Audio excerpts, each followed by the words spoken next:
Bag লই গেছে নদী কিছু কেমুল্লা হলো কোন জায়গা? এটা হরিন্দা বাজারের কাছে নদী তো এই গুইন্দার কেমুল্লা পাইছে একই জায়গায় এক জায়গা। আপনার ছেলে মেয়ে কয়জন?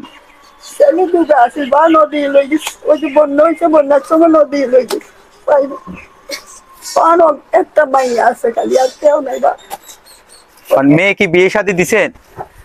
দিছি বা দিছি এই যে এই ব্যাগ ট্যাগ লইয়া এখানে কিছু ব্যাগ আছে, একটা ব্যাগ, এগুলা নিয়ে কই গেছেন?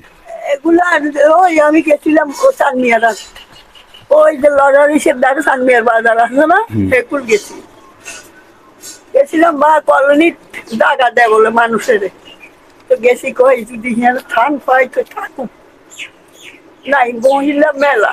এই বৃদ্ধ একজন মাকে যদি রাখার জন্য কেউ যদি আশ্রয় কেন্দ্রের মতো একটা জায়গা দেন, আপনি যাইবেন? যাও বা কইলে যাবো আমরা যদি কন হ্যাঁ, তৈলে আয় থাকবেন। দেখেন আমাদের সাথে একজন বৃদ্ধ মাকে দেখতে পাচ্ছেন যে ওনার যে সমস্যা, উনি চাইতেছে যে ওনার থাকার মতো কেউ নাই, নাই বাবা কেউ নাই কেউ যদি রাখে, ওনাকে যদি রাখার একটা ব্যবস্থা করে অনেক ভালো হইবে আর কি। আমাদের দেশে অনেক বিত্তশালী আছেন, অনেক ভাইরা আছেন, অনেক অর্থ সম্পদ আল্লাহ দিয়েছেন, কিন্তু মমতাময়ী মা নেই, বাবা নেই পৃথিবীতে। তারা আল্লাহ রাব্বুল আলামিনের ডাকে সাড়া দিয়ে চলে গেছেন।